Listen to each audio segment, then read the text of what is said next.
Good evening dear students. मोहरा steno class शुरू करें आज की डिक्टेशन।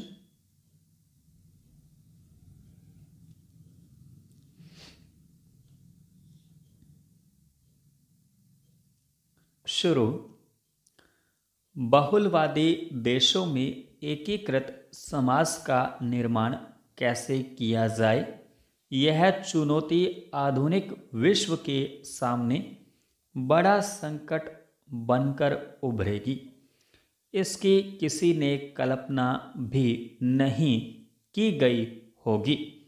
दरअसल यूरोप के सबसे बड़े बहुलवादी देश फ्रांस में अभिव्यक्ति की स्वतंत्रता का अंतर्द्वंद्व सभ्यता और सांस्कृतिक संघर्ष का कारण बन गया है।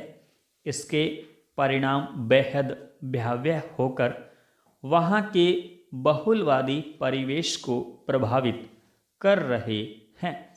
इस आशंका से कतई इनकार नहीं किया जा सकता कि यह संकट आने वाले समय में और हिंसक व विध्वंसक रूप ले सकता है।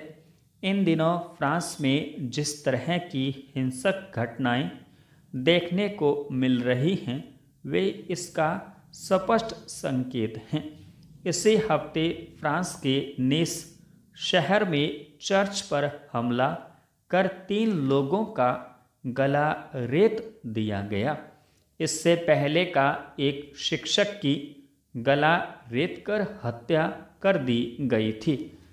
इस शिक्षक को एक इस्लामिक कट्टरपंथी ने इसलिए मार दिया था क्योंकि वह एक पत्रिका में प्रकाशित उन कार्टूनों की चर्चा कर रहे थे जिन्हें फ्रांस में रहने वाला इस्लामिक समुदाय अपनी धार्मिक भावनाओं के खिलाफ मानता रहा है।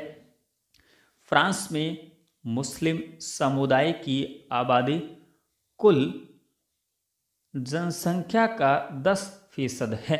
इन्हें आमतौर पर पिछड़ा और अशिक्षित माना जाता है।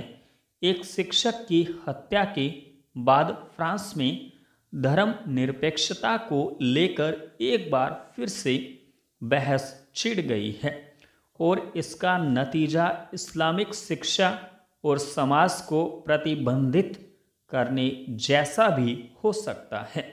हालांकि ऐसा भी नहीं है कि विवादित शाली आब्दो पत्रिका ने इस्लाम धर्म को विशेष रूप से निशाना बनाया हो।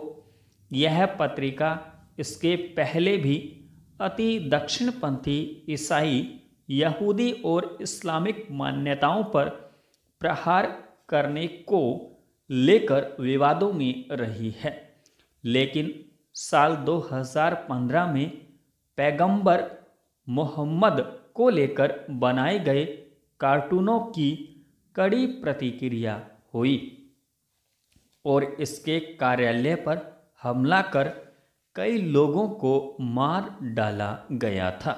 इस घटना के बाद फ्रांस की सरकार ऐसे नियमों को सख्ती से लागू कर रही है जिससे देश में धार्मिक तनाव बढ़ रहा है। फ्रांस में सार्वजनिक स्थानों पर बुर्का पहनने पर पाबंदी लगा दी गई है। मुस्लिम समुदाय इसे धार्मिक सिद्धांतों में राज्य के हस्तक्षेप के रूप में देख रहा है। मुसलमानों का कहना है कि हिजाब लड़कियों की सांस्कृतिक पहचान है और यह कुरान में बताए गए नियमों के दायरे में आता है। फ्रांस के भ्रातृत्व के सिद्धांत को दुनिया में बड़ा आदर्श माना जाता है, जिसके अनुसार वर्ग विभेद होते हुए भी सभी के मध्य समतामूलक और मानवतावादी विचारों का प्रसार किया जाना चाहिए। लेकिन इस्लामिक अलगाव के खतरों से फ्रांस की राजनीतिक सत्ता इतनी बेचैन है कि वह बहुलवादी सिद्धांतों के साथ समझौता करने को तैयार नजर आ रही है। अभिव्यक्ति की आज़ादी को लेकर छिड़ी बहस के बीच फ्रांस के राष्ट्रपति इमैनुअल मैक्रों ने अपने देश में धर्मनिरपेक्ष मूल्यों को बचाने के लिए सख्त कानून लाने की बात कही है। दुनिया भर में उदारवादी लोकतंत्र को रास्ता दिखाने वाले ब्रिटेन के यूरोपियन संघ से अलग होने के फैसले के पीछे भी मुसलमानों के अप्रवासन को बड़ी समस्या माना गया। मध्य पूर्व और अफ्रीका के गृह युद्ध से पनपे संकट में शरणार्थियों के लिए जर्मनी ने उदारता से अपने दरवाजे खोले। ब्रिटेन में जर्मनी की इस उदारता की कड़ी प्रतिक्रिया हुई। मुक्त आवाजाही के कारण यूरोप के अन्य देशों के नागरिक संपूर्ण विराम। डियर स्टूडेंट्स, डिक्टेशन अच्छी लगी हो तो वीडियो को लाइक करें, शेयर करें तथा चैनल सब्सक्राइब करें।